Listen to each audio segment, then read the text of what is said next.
Ah, no, yo soy el problemático. A ver, para. ¿Dónde estás? A ver, ahora que no te veo. No sé si me puede. Tal vez es porque estaba presentando usted antes. No, porque hice pin sobre algo. Creo que tiene A ver. compartida la pantalla, profe. Creo que... Y no lo veo. No lo encuentro en ningún lado. ¿Dónde está?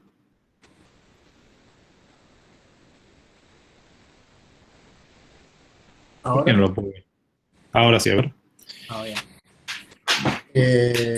Bueno, era Ahí este. está.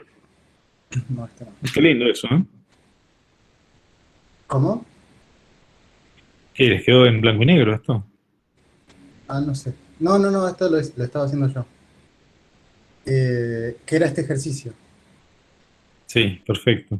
Y bueno, planteé los diagramas de cuerpo libre, el sistema de referencia, bueno, sumatorio, segunda ley de Newton, todo parecido. 2 puntos más por prolijidad, ¿eh? Más prolijo que nosotros, lejos. Gracias. Bueno, y acá tenía que ser yo llamé a este puntito, abajo lo llamé P, a este P, Sí. al círculo interior, y dije que es la aceleración de centro de masa más la componente de gamma por la posición y la componente normal. Dije, puse la proyección Ese es un tangente producto, perdón, ahí tenés un producto vectorial, es gamma por producto vectorial por de gamma por acá. ar.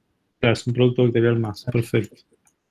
Bueno, entonces, como este tiene componente normal y tangencial, la normal no la voy a utilizar, la tangencial es cero, y bueno, esto me queda la aceleración de centro de masa, es igual a esto. Entonces me queda en Bueno, positivo. Después, para la de vínculo, llamé a este punto P', y acá volví a plantear lo mismo que hice antes, donde la aceleración del centro de masa va a ser esto. Y yo dije, bueno, acá necesito la componente tangencial que es el inversor, la componente de aceleración de P sería la, esta. la aceleración del centro de masa es tangencial porque la trayectoria del centro de masa es una línea recta. No tiene, al ser una línea, es un punto material, es decir, es un punto vinculado constantemente al rígido, y la trayectoria es una línea recta, entonces no tiene aceleración, al no ser una curva, no tiene aceleración normal. Claro, sería solo Claro, como pusiste vos ahí, esa es la aceleración del centro de masa en I. La, después la aceleración de P. Claro, y P sí tiene componente tangencial y normal, ¿no? Porque P sí está haciendo instante a instante, haciendo es un movimiento curvilíneo, ¿no? claro, se va girando. Claro, va girando. Esa sí tiene componente, pero, claro, pero más gamma por P, más gamma por P. Perfecto. Y me queda Bien. esto. Entonces, esto me queda la aceleración del punto P, sería, Pero ¿por qué pusiste ahí este omega por RP lo quitaste, ¿no? No lo pones porque es la parte normal. claro, esto me faltó justificar algo como hice antes, que es la parte normal, no lo Ah, cambié. bien, bien. Y bueno, me queda esto de acá. Entonces, cancelo los y me queda que la aceleración del punto P tangencial va a ser la aceleración del centro de masa, que bueno, es en el inversor, no tiene normal, Ajá. así que no sé si esto tiene mucho sentido. Sí, sí, sí, eso está. Bueno, Y ahí estás poniendo componentes, ¿no? Pero bueno, claro, sí, no es que se tachan los versores, sino que lo podés decir eso todo en la componente versor. Está bien, sí, igualmente queda claro. Queda y claro. me queda este gamma por R, que es, como ya lo calculé antes, la aceleración del centro de masa. Sí, perfecto, Y me perfecto. queda que está bien justificado así. Claro, en realidad la aceleración del punto P tiene una aceleración también componente normal, pero vos lo que querés es la componente tangencial de la aceleración del punto P, porque esa es la que va a ser igual a la aceleración del hilo. El hilo tiene todo, a lo largo del hilo tiene la misma aceleración, ¿no? Dos Sí, puntos del hilo, cuando uno toma la derivada de 2 puntos del hilo, no cambia esa distancia entre ellos, tiene la misma velocidad. El módulo de la velocidad a lo largo del hilo, no importa que esté enrollado, que esté como esté, pero el módulo de la velocidad siempre es la misma, ¿sí? Porque no se estira ni se comprime, es un hilo inextensible. Entonces, si claro. el módulo de la velocidad es siempre la misma, La derivada del módulo de la velocidad es la aceleración tangencial. Eso lo vimos cuando vimos coordenadas intrínsecas. Entonces, lo que se mantiene a lo largo del hilo es la aceleración tangencial. La aceleración tangencial es la que te interesa y comparar con la aceleración del centro de masa. Sí, está bien, está perfecto. Sí, sí, está bien justificado completamente. Buenísimo. Sí, porque yo miraba los dos y no entendía por qué uno me daba diferente al otro. Pero te dio igual que, ¿no? Que lo que hizo Germán. Sí, sí, sí. Pero era duda mía de no sabía por qué me daba igual. Pero Ah, nada, ¿por eso. qué te daba igual? Ah, porque Germán lo comparó, me parece, a mí me parece tal vez un poco más claro compararlo con el... Igualmente en algún momento tenés que usar el centro instantáneo de rotación, ¿no? Sí, el que está acá. ¿Lo usaste? Creo que hasta ahora no lo había usado. Porque tomé torques con Y respecto al centro de masa. Y acá para la aceleración del centro de masa tomé el mismo punto que tomé acá. Ay, no, y te queda todo fando, ¿no? Porque, ¿cómo haces? Entonces, ¿cómo hiciste para despejar? A ver, volvé ahí. Ahí me confundís. Ah, pará, no sé si está bien. A ver. Vos decís que la aceleración de P es la aceleración del centro de masa y más abajo volvés a lo mismo. Ah, Claro, pero te terminas relacionando la aceleración de P con la aceleración del centro de masa. Pero, ¿y cuánto vale la aceleración? eh,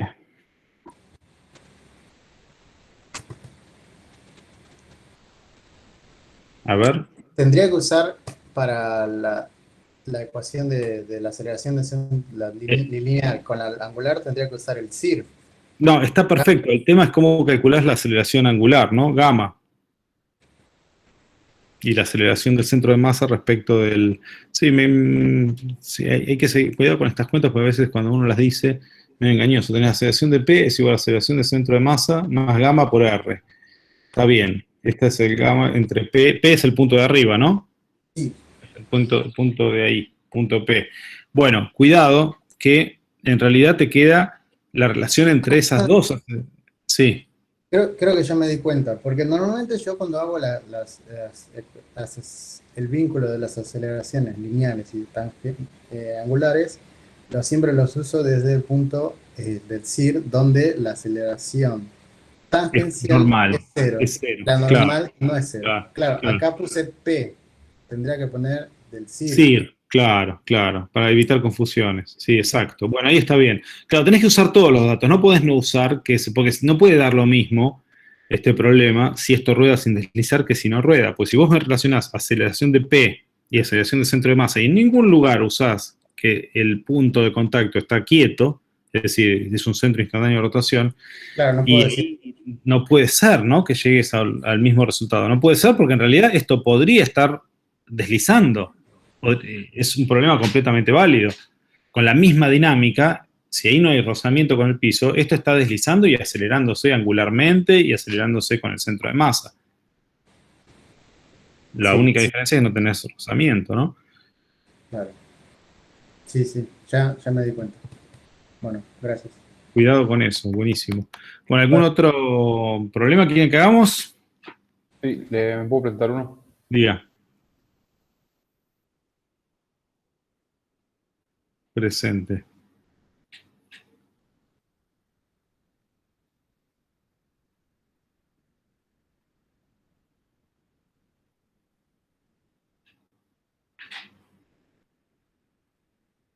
No te veo, ¿eh? ¿Están presentando? No, no, era que estoy medio complicado. Era que no.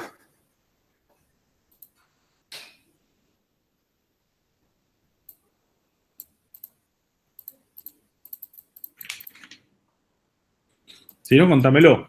Ahí, A ver. ahí que se ve. Sí, sí, se ve tu pantalla. Perfecto. ¿Qué Ahí se tenés puede. ahí? Ay, sí. Qué chico. A ver, ¿puedes agrandar un poco eso? A ver. Con una chapa metálica rígida y homogénea se distribuyen dos superficies planas. Se construyen dos superficies planas circulares, una de radio 2R y otra de R. Se colocan adyacentes. La masa total del sistema es M En el sistema de ejes de la figura, ¿dónde se encuentra el centro de masa del sistema? Perfecto. Sí. ¿Quieren que lo hagamos? Sí, por favor. Bueno, ahí voy a presentar. Es 2R y R, vos si había, ¿sí? Bueno. Sí, era 2R y R, si querés lo comparto de vuelta. No, vos decime cualquier cosa. Vos corregime. Bueno, tenemos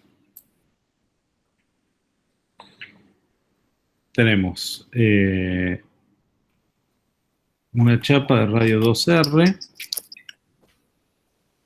una chapa de radio R, la masa total es M, ¿sí? Y nos pedían la coordenada del centro de masa, tocan adyacentes, es decir, bueno, nos pedían la posición del centro de masa, ¿no? Nos daban algún eje de coordenadas, nos ponían en el origen aquí, en algún lado. El origen de coordenadas estaba justo en el centro del disco más grande. Del disco más grande. Bueno, X e Y. Bueno, como esto tiene simetría respecto a Y, la coordenada Y del centro de masa está claro que es 0. No hace falta, ¿no? Pero ¿cuál es la coordenada X del centro de masa? Por más que tengan cuerpos que no sean puntuales, esto sigue valiendo, se puede demostrar que esto es la masa del cuerpo 1 por la posición del centro de masa X del centro de masa de 1 más la masa del cuerpo 2 por la posición del centro de masa del cuerpo 2 dividido la suma de las masas. Más masa del cuerpo 2. ¿Sí? Con esto resolvemos el problema.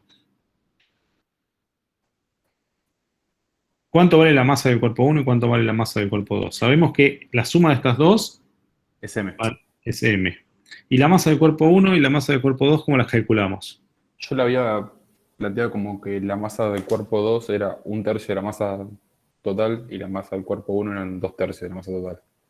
¿Y cómo sacaste esa conclusión? No te digo ni. Si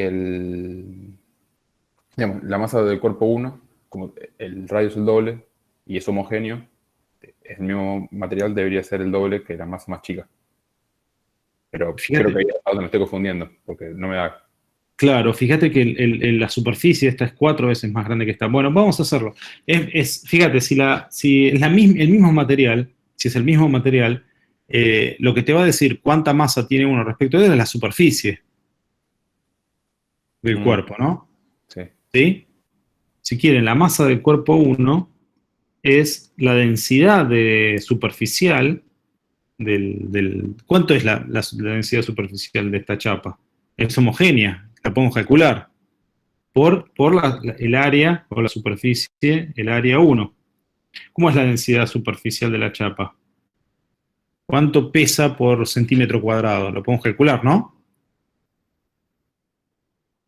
Es la masa total dividido la superficie 1 más la superficie o el área 1 más área 2. Claro. ¿Sí? Y esto es masa total, área 1 que es pi por... ¿Cuánto es el área de un disco de radio 2R? 2R al cuadrado, ¿no? Me preocupa que no contesten rápido. El área de un círculo de radio R. Pi r cuadrado. Pi por r cuadrado. Pi por R cuadrado, perfecto. Entonces acá me queda 4, 5R cuadrado, pi por 5, perfecto. Entonces la densidad superficial de esta chapa, y esto es la masa total, dividido 5 pi por R cuadrado. Entonces la masa, bueno, tenemos la densidad y el área 1 la tenemos, así que la masa del cuerpo, del círculo 1, del cilindro, del disco 1, es la densidad, que es m dividido 5 pi por R cuadrado, por el área 1, que es, el área 1 es pi por 2R al cuadrado. Y fíjense que, bueno, pi se me va, el radio con el cuadrado se me va, y me queda la masa del cuerpo 1, me queda 4 quintos, ¿no? 4 quintos de m. Fíjate que Sí. la intuición a veces falla. Y la masa del cuerpo 2 es la misma densidad en superficie, porque no cambia, por el área 2. Y esto es masa 5πr cuadrado por la masa 2 es pi por r cuadrado. Así que tenemos un quinto. Bueno, si esta era 4 quintos, la otra tenía que ser un quinto, porque la suma tenía que dar la masa total. No hacía falta calcularla la otra también. Pero bueno, este es un quinto, masa sobre 5. Bueno, y ahora podemos calcular nuestra posición del centro X y del centro de masa. La I del centro de masa de cada uno vale 0, así que si la ponen acá van a ver que sigue siendo 0 el I del centro de masa. X del centro de masa es 4 quintos de M. ¿Cuánto vale la posición del centro de masa del primer cuerpo? 0. Y 0, ¿no? Porque es el punto, si es homogéneo, es el punto central. Más un quinto de la masa, que es M sobre, ¿qué dije?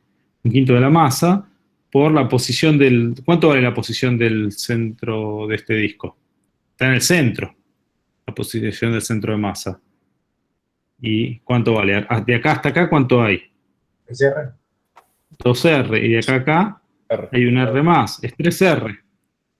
Entonces, esto es un quinto de M por 3R, dividido la masa total. Entonces, la posición del centro de masa me queda 3 quintos de R, ¿no?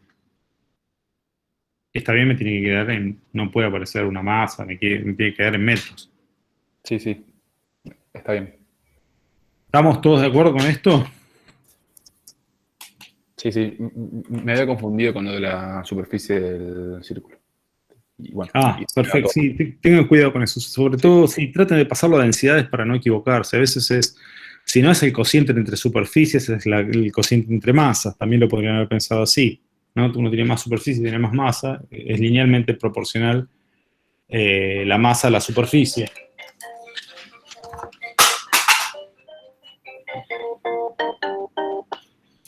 Y entonces, bueno, rompí todo. Y entonces, pueden hacer el cociente entre superficies, va a ser igual al cociente entre masas. Eso también no sé si les resulta claro eso o no. A mí me parece más claro, si es la misma chapa, con la misma no cambió nada, es la misma densidad, calculan la densidad y después van multiplicando por las series y calculan cada masa. ¿Tienen algún otro problema? ¿Quieren que les ponga yo algún problema rápido? Una pregunta conceptual, profe. Si tenemos un cuerpo de masa M grande y le colisiona contra él una balita con M chiquita, pero es en diagonal, marcando un ángulo con la horizontal, y solo actúan esas fuerzas, la fuerza de vínculo tendría dos componentes, ¿no? O sea, tendríamos... De vuelta, ¿cómo es? Por ejemplo, tenemos una masa que está quieta y le pega una bala en horizontal, digo, de forma diagonal. ¿A quién? A la masa grande. ¿Y cómo es la masa grande? ¿Está fija al techo? ¿Está suelta? Que no sé, que está en el piso con rozamiento, no sé. O sin rozamiento para ser más fácil. ¿Una barra? ¿Un cilindro? Lo que quieran. Es una caja que está en el piso. Una caja. Claro. Y le Bueno, pega. una caja. Y le pega una balita de forma de diagonal, de forma diagonal a la cajita. Así. Claro, formando un ángulo con la horizontal. Bueno. ¿Esta caja tiene dimensiones? Si mal no recuerdo, es que lo estoy pensando así, pero a lo que voy es que la fuerza de vínculo que cuando le pega tiene dos componentes, ¿verdad? Es que no hay fuerza de vínculo, ¿no? Si esto no está sujeto a ningún lado, no hay rozamiento, por eso te pregunto. Las fuerzas internas. Las fuerzas internas, claro. Las fuerzas internas van a ser igual proporcionales a la variación de P. Si vos te fijás, este es interesante, miren, esto yo creo que, si yo quiero saber ¿Cuánto vale una fuerza en un choque? Calcular la magnitud de la fuerza en un choque es fuerza por esta fuerza interna por vector, por diferencial T, es un choque muy cortito. Esta es la variación de P final menos P inicial, es decir, en el choque, antes y después del choque. Esto, dividido ese intervalo de tiempo, si no lo divido, con eso saco la dirección y el sentido de la fuerza, calculando el P antes y el P después. Si yo tengo el P antes y después, sé cómo es cada una de las fuerzas internas. Esto es para el cuerpo 1. Para el cuerpo 1. Si yo sé cómo varió. Hagamos un ejemplo. A ver, si lo encuentro, que era, es un ejercicio de parcial del Choice. Bueno, Acá lo tengo, comparto. dejo de compartir.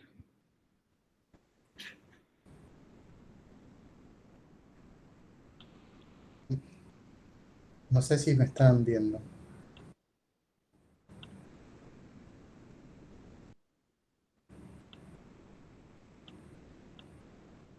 Todavía no. Volvé, por favor, a compartir. Me salta un error. A ver, refresco la página. Ahí va, ¿eh?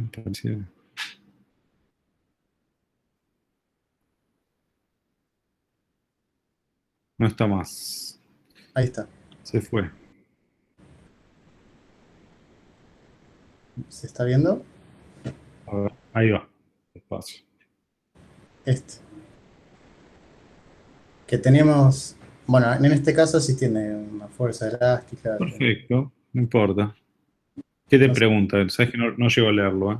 Dice, una bala de masa M chiquita impacta sobre un bloque de masa M grande, inicialmente en reposo, y que se encuentra unido a un resorte ideal distendido con una constante elástica K. Al impactar la bala contra el bloque, considerar en un tiempo despreciable, queda incrustada en él y se desplaza junto al bloque hasta que alcanza una compresión máxima del resorte de 0,25 metros. No hay rozamiento entre la superficie. Se pide hallar el módulo del vector inicial de la bala. Hallar el módulo del vector velocidad inicial. Ah, perfecto. Y me dan los datos de las masas, el ángulo, la constante K y la gravedad. Perfecto. Bueno, no necesitabas la fuerza de interacción, ¿no? Es distinto. Podemos calcularla en este caso también. Es interesante porque es una linda pregunta esa que habías hecho. Bueno, vamos a ver si comparto. Vos tenelo ahí. Ah.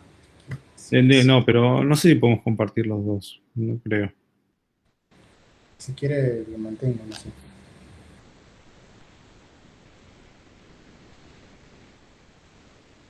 Bueno, me vas recordando porque...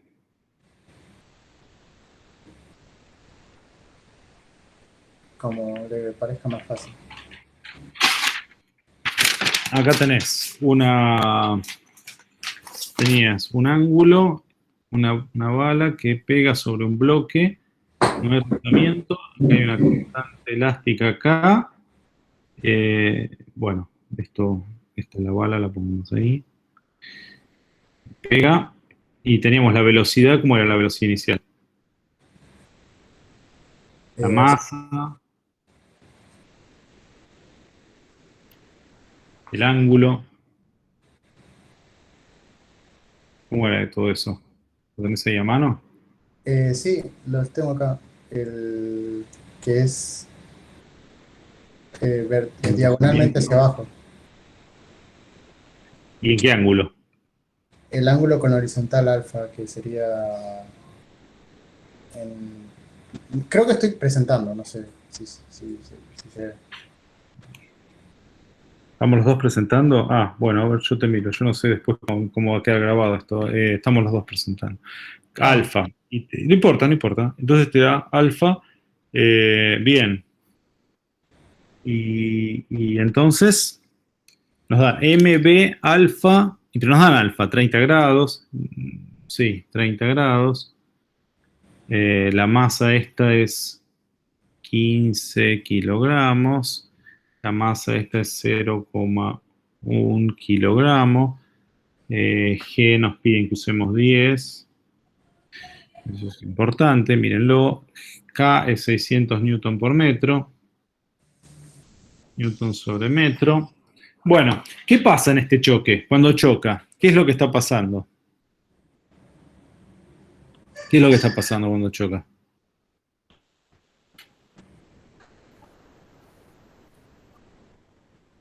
¿Qué se conserva? ¿Qué no se conserva? Díganme ustedes. Las masas no dice que se quedan pegadas. ¿Eh? El enunciado no decía que las masas después del choque se quedaban pegadas. Bueno, eso querrá decir que no se conserva la energía, ¿no? Durante el choque. Claro. Pero ¿qué pasa? ¿Qué sí sabemos? En todo choque, ¿qué pasa con que si las fuerzas externas, si no hay fuerzas externas en alguna dirección, Mantiene la cantidad de movimiento en el eje X. claro, en este caso, el peso, si el choque es instantáneo, el peso no va a cambiar el impulso, porque el impulso es el cambio de P, ¿no? El impulso, ¿se acuerdan? P final menos P inicial antes y después del choque. Esto es la fuerza interna bueno, en realidad son todas las fuerzas, ¿no? Más todas las fuerzas por diferencial T. Si es un tiempo muy cortito, el peso es un valor constante por diferencial T, esto se me va, no cambia el impulso, no cambia el impulso. Sin embargo, las fuerzas internas pueden ser muy altas, muy grandes, y sí ustedes observan que hay un cambio en el impulso. Entonces, el peso, lo olvidamos, además es vertical. No hay fuerzas horizontales. La elástica, acá es la fuerza elástica, me parece, en X. La fuerza elástica, de vuelta, la fuerza elástica es una fuerza que es K por X. Es un valor es un valor fijo, ¿no? Dado un estiramiento, K por el estiramiento. Dado un estiramiento, por un intervalo de tiempo muy pequeño, eso tiende a cero, no es una fuerza impulsiva. La que sí es impulsiva es la normal al piso, porque si esto, aunque ocurra en un tiempo muy chico, esto impide que esta masa pase del piso. Así que eso sí va a cambiar el impulso de esta masa. Ni la fuerza elástica ni la fuerza, son todas fuerzas que no son vínculos, las fuerzas que no tienen que obligar a una velocidad o una posición. Entonces, en ese caso, son fuerzas que cuando el tiempo de interacción se hace pequeño, también se pueden tender a cero. Bueno, entonces, ¿cómo hacemos? Decimos, no hay fuerzas, la única fuerza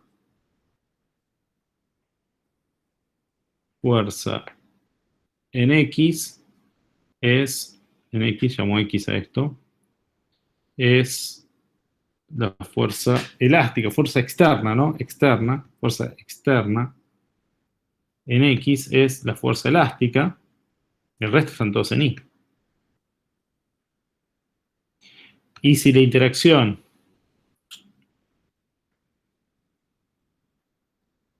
es muy rápida,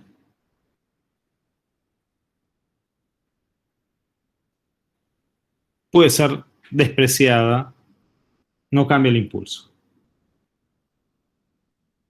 No afecta. No cambia el impulso, es decir, no cambia la conservación de P. El impulso es la variación de P, así que... Bueno, entonces tenemos, en X se conserva el momento lineal, por más que tengamos una fuerza elástica, porque el choque es muy rápido.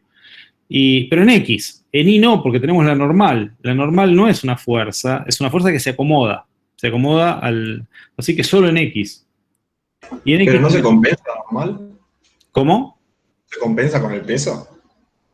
Claro, se compensa con el peso y con las otras fuerzas internas que vos tengas también.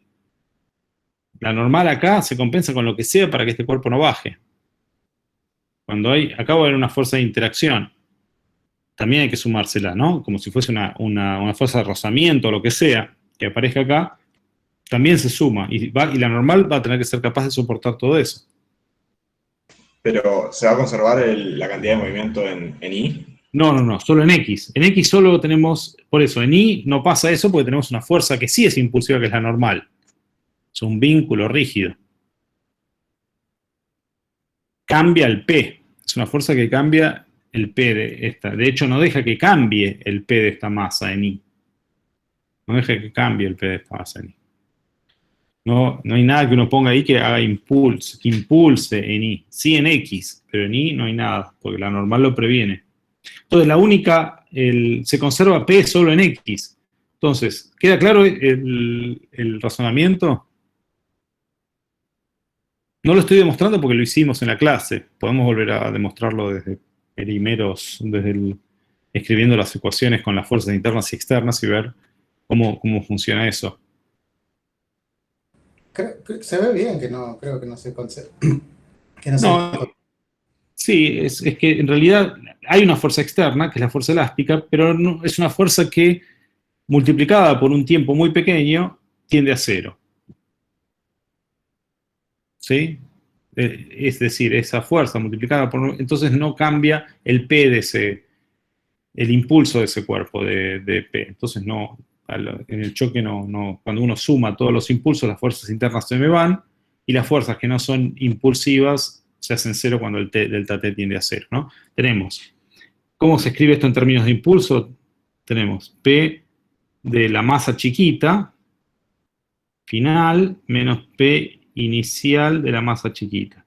Esto es igual a todas las fuerzas internas, vectorial, más fuerza elástica, más todo lo que tenga actuando, por diferencial T. Esto me da la variación de impulso. El P de la masa grande, final, menos P de la masa mayúscula inicial.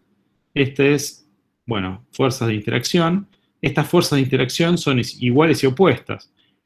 Más, bueno, acá tenemos, acá no tenemos la fuerza, acá no había fuerza elástica, acá no había fuerza elástica. No había otra fuerza, está el peso. Acá tenemos fuerza de interacción, peso de la masa chiquita, peso de la masa grande, más normal, y nada más. Tenemos estas tres fuerzas, peso de la masa y la fuerza elástica. Todo esto, fíjense, acá está el peso de la masa chiquita por diferencial T. Estas dos fuerzas son iguales y opuestas. Esta con esta, cuando yo sumo estas dos ecuaciones, se cancela. Y esta normal por dt no se hace cero. La fuerza elástica sí, esto se hace cero, esto se hace cero, esto se hace cero, pero esta dt por la normal no se hace cero. Es decir, cuando yo sumo estas dos ecuaciones, el P final total va a ser igual al P inicial total, siempre y cuando no lo hagamos verticalmente, porque tenemos la normal que previene que el momento se conserve. Porque este producto, esto por esto, no es cero. No tiende a cero. ¿Y cómo sé que no tiende a cero? Y porque el P final y el P inicial de la masa mayúscula no cambia en vertical. Y esto tiene que ver con que esto no es cero, porque esto es vertical. Esto es una ecuación vectorial. Entonces, cuando sumamos nos queda, si eso en horizontal, nos va a quedar el P de la masa final, bueno, vamos a poner horizontal en X, P de la masa chiquita, más el P de la masa grande final, igual al P de la masa chiquita inicial, más el P de la masa grande inicial. Pero esto es todo en X. El P de la masa chiquita final va a ser, ¿cómo va a ser? ¿Se incrusta? Sí, se quedan incrustados después del choque. Entonces esto va a ser solo en X. Va a ser masa, el P de la masa es masa por la velocidad final. Sí. No se está viendo. Ahí está. Masa por la velocidad final, masa por la velocidad final. Las dos va a ser en X y se quedan incrustadas. Estas son las mismas. E inicialmente solo tenemos masa por velocidad por el coseno de 30. Y la otra tenía componente 0. Digo, la otra, el momento era 0, estaba quieto. Y acá calculamos cuánto vale la velocidad final, esta velocidad final, ¿no? La velocidad final. ¿Qué nos pedían eso, no? Nos pedían la velocidad inicial de la bala. ¿Para que sea qué? ¿Nos daba un estiramiento de esto? ¿Qué nos decía el problema? ¿Nos daba un estiramiento? Ahí le digo. Sí, que se comprime con el resorte de 0,25 metros. Bueno, toda esta es la relación entre la velocidad después del choque y la velocidad antes del choque de la masita. Esta es la relación. Ahora sabemos que si tenemos el sistema masita y masa más masita, con esta velocidad final, esto ahora sí se conserva la energía, Y esto empieza a moverse. Y esto decimos que se va a comprimir. ¿Cuánto me dijiste? ¿0,25? 95. Creo que no estamos viendo. Perdón, 0,25 metros Sí, 0,25. No hay rozamiento.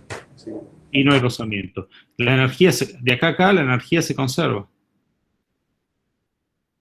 Se conserva porque el peso y la normal no hacen trabajo, ¿no? P y normal no hacen trabajo.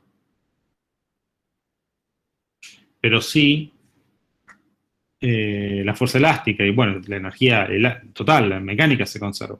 Tenemos, inicialmente va a ser puramente cinética, un medio de la masa total por la velocidad de esta final al cuadrado, esta que tenemos ahí arriba, y la final va a ser pura elástica, pues está comprimido esto. Va a ser un medio de K por 0,25 metros. Bueno, de acá despejamos la velocidad final de un... ¿Cómo? Un medio de cada X cuadrado, ¿no? Sí. Perdón. Entonces, de acá despejamos la velocidad final, la reemplazamos acá y encontramos la velocidad inicial. Si reemplazamos esta velocidad acá, podemos hacerlo. Nos queda un medio masa más m por la velocidad final. Y reemplazo lo que tengo ahí arriba, que es m cuadrado sobre m más m al cuadrado por velocidad al cuadrado por coseno de 30 al cuadrado es igual a un medio de K, que lo tenemos ese valor, por 0,25 metros al cuadrado. Y bueno, y de acá tenemos todo, y acá podemos despejar la velocidad. Se anima a despejarlo y simplemente reemplazar los numeritos y una de estas se me va con esa. Sí. Después sería despejar y reemplazarlo. acabó.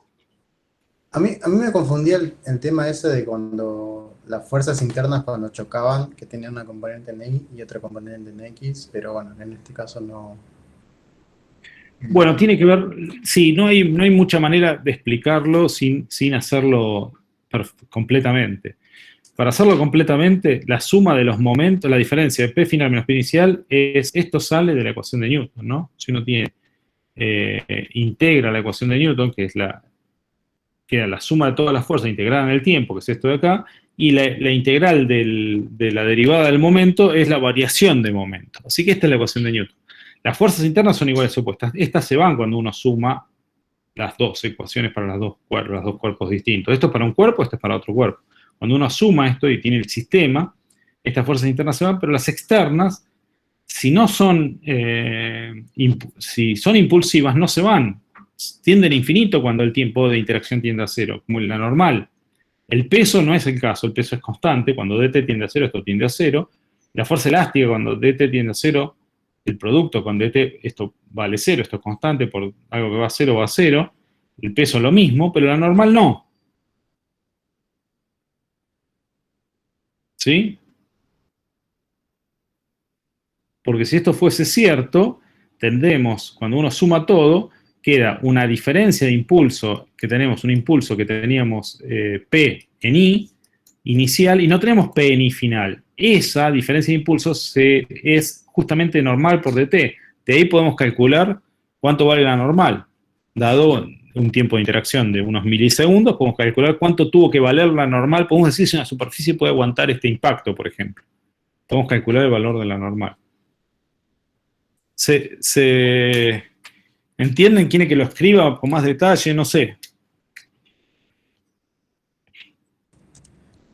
Yo lo entendí, ¿no? No sé los demás, pero lo que a mí me confundía el tema es que no lo había pensado de esa forma, entonces yo empecé a hacer otro recorrido que no me llegaba a nada, así que...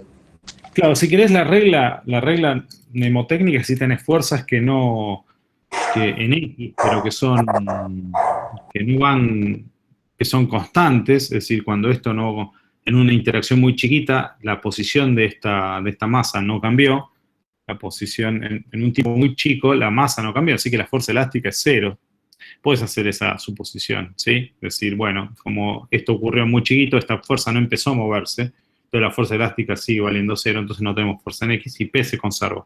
Planteando conservación de P, acá, a partir de acá es fácil, simplemente P en X, P en Y no se conserva. P en Y no se conserva. Inicialmente tenemos un P hacia abajo, final, tenemos todo un P horizontal, así que P en Y claramente no se conserva. pero Px sí. Y una vez que tenemos el P después del choque, ahí sí decimos, bueno, esa es la velocidad inicial para el resorte. Y ahí calculamos. Sí, sí, gracias. No, de nada. ¿Alguna otra consulta?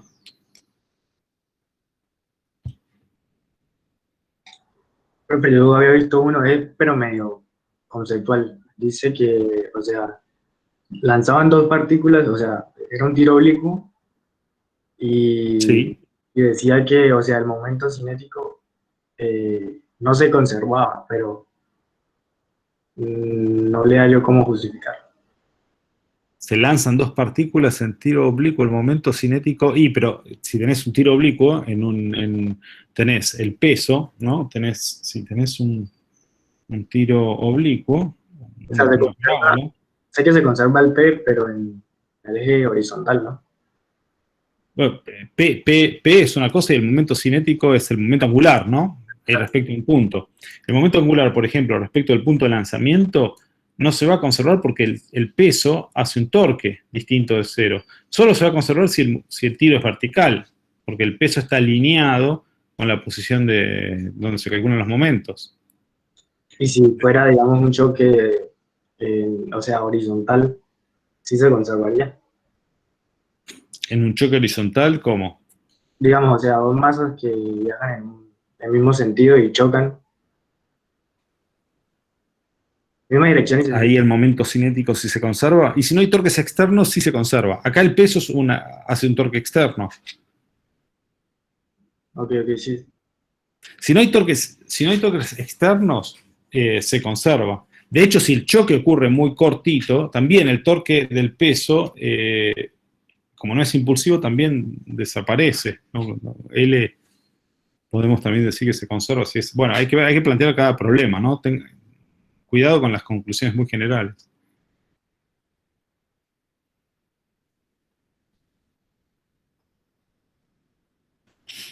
Bueno, mucha suerte mañana. Cualquier cosa lo vemos en el foro. Yo voy a ver si le subo un problema más que había quedado por ahí pendiente, que era el del carrito con el elástico. Tal vez tiene que ver si se los hago y se los subo en un ratito. Así les tienen un problema más que no había quedado grabado. Listo, profe, gracias por la Chao, clase. gracias por la clase. Chao, mucha suerte mañana. Chicos, nos vemos. Gracias. Mucha suerte. Germán, sobreviviste, quedaste hasta esta hora. Estoy. Qué capo, ¿eh? Qué capo. Nos vemos. Chao, chao. Muchas gracias.